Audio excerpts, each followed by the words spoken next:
I'd like to introduce our final keynote speaker of the afternoon, Sarah-Dixon-Jones, head teacher at Mill Hill and Horton Nursery Schools. This final session is a little bit different to what we've had before. Our speaker is very different, I think, to what we've had before, and I've been quite looking forward to this session. Sarah's going to talk about how we answer some of the big questions about ourselves and others, and how we all make a difference. So it's a little bit of a look at the big questions we have to ask ourselves personally.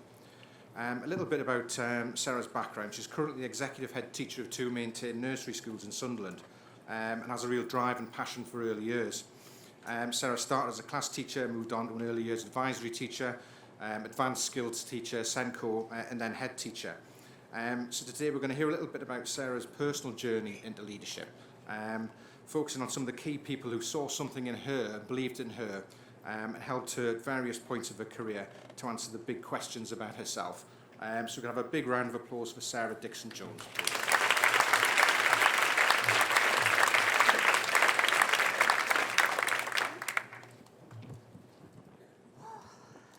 Right, hello.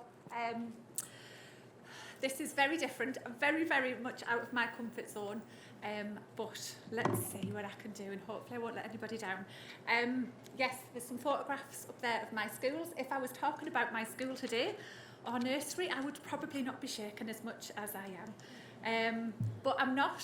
I'm talking about myself, which I think is what's making it doubly nervous. So I'm going to try and take you on a journey, and look at overcoming challenges, how my journey into leadership's never been particularly easy or straightforward, and definitely not expected. So you need to be patient, and hopefully by the time we get to the end, everything will be revealed. So, at 15, I was at comprehensive school in Darlington, and unexpectedly to everybody, became pregnant, and went on to have a little girl called Beth. And as a result of that, you can imagine, I think there was quite a lot of shock when I was at comp. I think my mum and dad and neighbours and friends were quite like, oh, really, what on earth? So I didn't go to college with my peers, and personally obviously received quite a bit of negativity, a lot of people saying, oh, you're not going to do anything, make anything of yourself. And this is the hard bit, but I thought it just sums up probably my journey. That was me back when I was 15, looking very young, so I'm going to quickly click. That's over, I can chill a bit now. However, I was quite determined. I think my main drive and the real thing that I felt was that I wanted to provide for Beth. That was my biggest thing that I thought, right, okay, that's what I want to do. I had really supportive parents who I think could see the value in going getting I got my GCSEs while I was pregnant, but going and getting A-levels. And then I went to university. That one's not quite as bad as that other one, but certainly at that point I really wasn't sure that I wanted to become a teacher really, or kind of where life was going to go. But I went into my daughter's school. I was doing a bit of volunteering in there. And I think I just thought, oh, yeah, I quite like this. Maybe this is for me. So I managed to get a place on a PGCE course, and following a placement, I got a job in St Bede's in primary school in Darlington as a nursery teacher. And a nursery teacher, I just want to stress, really wasn't my actual PGCE, it was in Key Stage 2. But I got offered this job, and at the time I was like, but I thought, I'll just do it. That's fine. And I was really happy and content. Once I got into it, I enjoyed it. I had a really good team. And yeah, I suppose I achieved what I initially set out to do. I was working, I started work in September, I bought a house in December, me and my daughter moved out, and that was, I would honestly can't stress, that was it. That was a job done what I'd wanted to achieve. I didn't have any plans or ambitions of being anything else other than a class teacher. But I worked with a really good nursery nurse, and I would say over that year, 2 years, I really got a love for early years and went back to university, did a postgraduate in early years because I wanted to know more.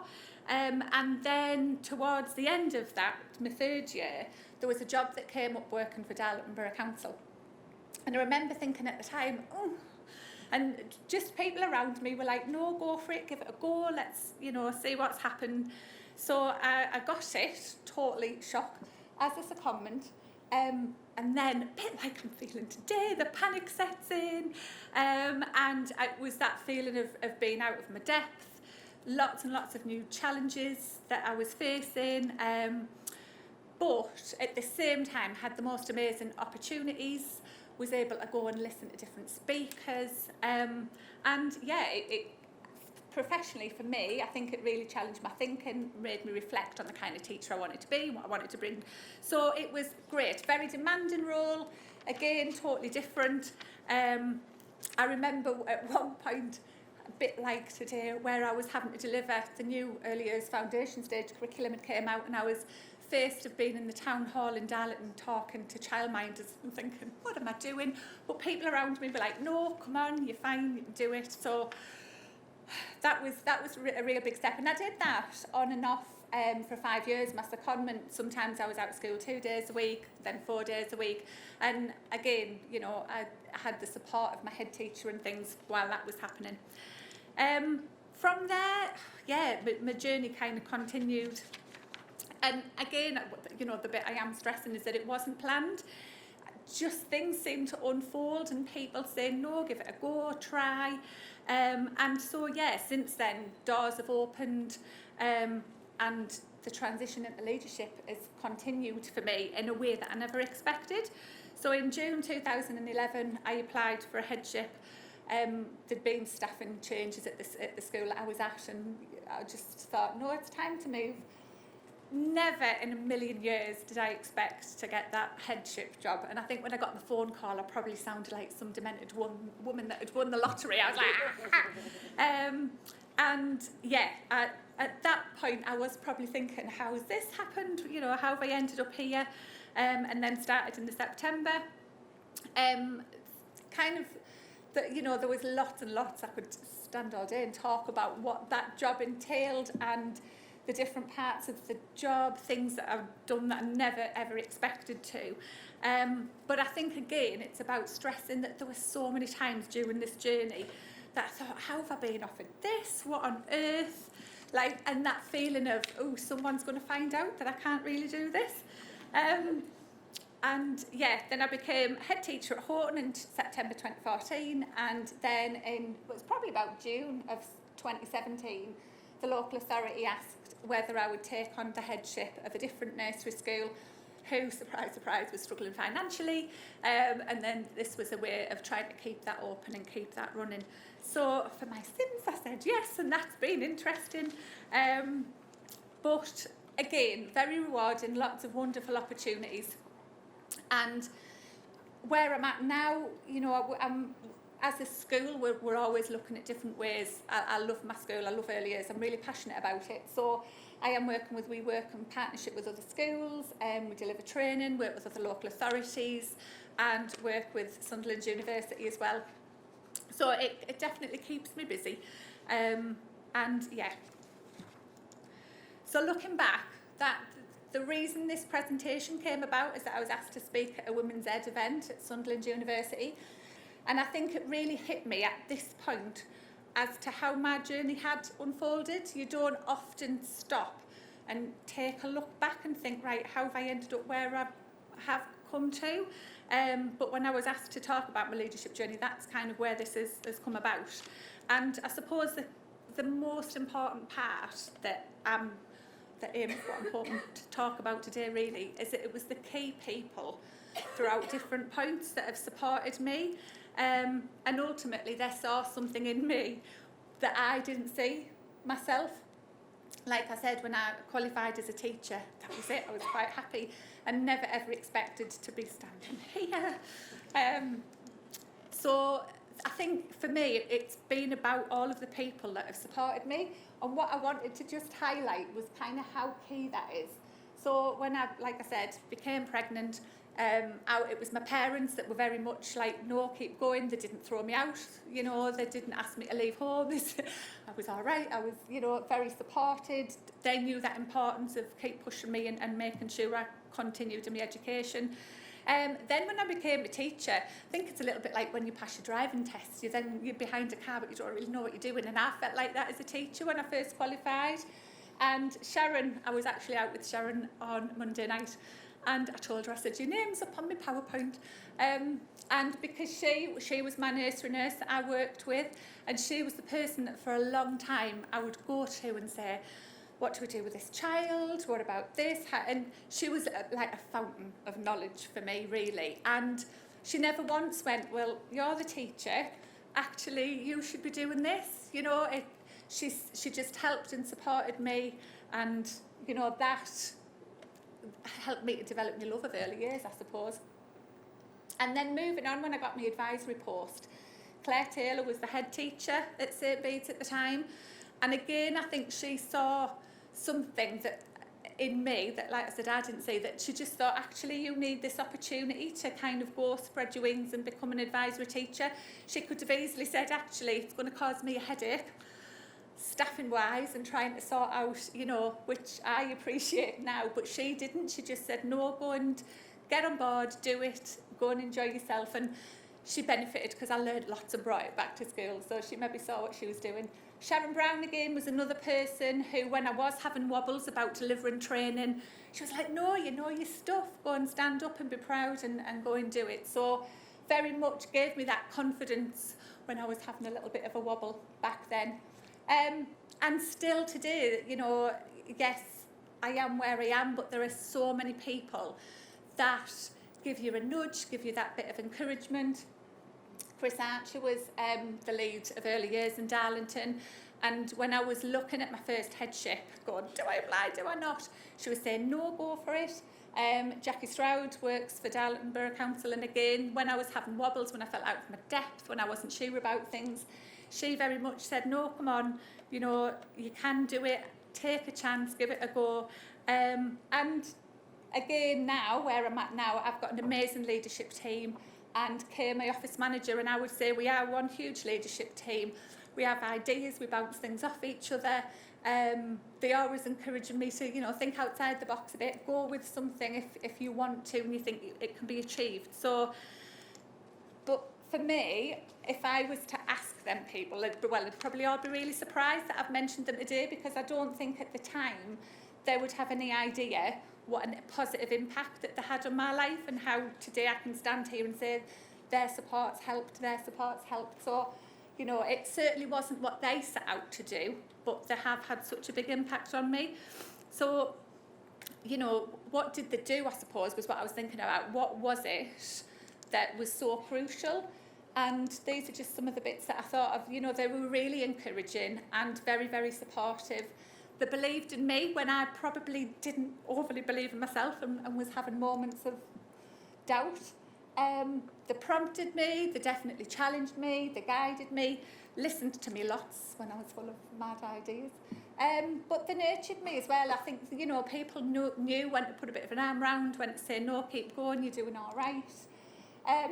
Championed my wants and desires. I think early years, I get it. It's a bit like Marmite. You either love early years or you don't get it. And there were many times, I think, that people, as I was banging on about early years, were like, oh, really? But some people could see that passion in me and didn't say, actually, Sarah, to move forward in your career, you need to go and teach in Key Stage 1 or Key Stage 2. That just enabled me and allowed me to kind of develop my knowledge in that.